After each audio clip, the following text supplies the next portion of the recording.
A blast of cold air hit him as he reached the bottom step. He paused, pulling against the woman's hand as he took the strange sight ahead.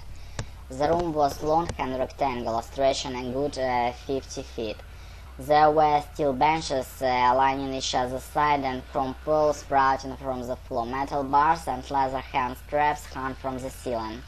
Women in business suits, some with briefcases, stood with arms outstretched, holding onto straps and bars. Young women in penguin-like schoolgirls' uniforms, common of old Japan, gathered by the chrome pools. About a dozen men, most of them middle-aged, were seated on the metal benches, watching the women hungrily. The women seemed to sway back and forth, as if the floor were vibrating beneath them. Stranger still, the walls of the room were covered in rounded windows with fake outdoor scenery.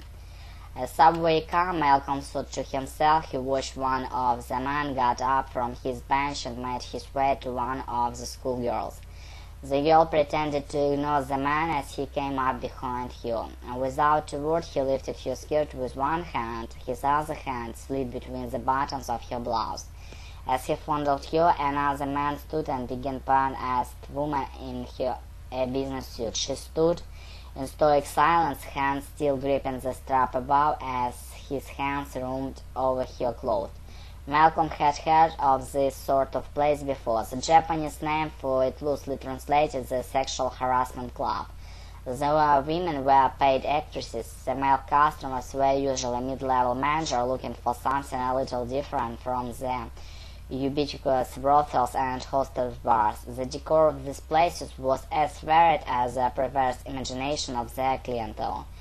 Underground spaces made up to look like subway cars, corporate offices, hospital hallways, even high schools. The men paid a flat fee for entries and were allowed to do whatever the hell they wanted.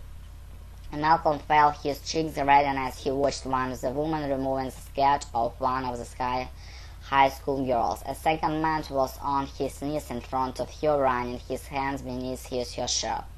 Malcolm's sides were cheering a mixture of disgust and despite his repulsion excitement. There was, how it was in Japan, a nearly constant state of conflict. He knew that for the Japanese man in this place there was no conflict. What went on below the waist had no bearing on morality.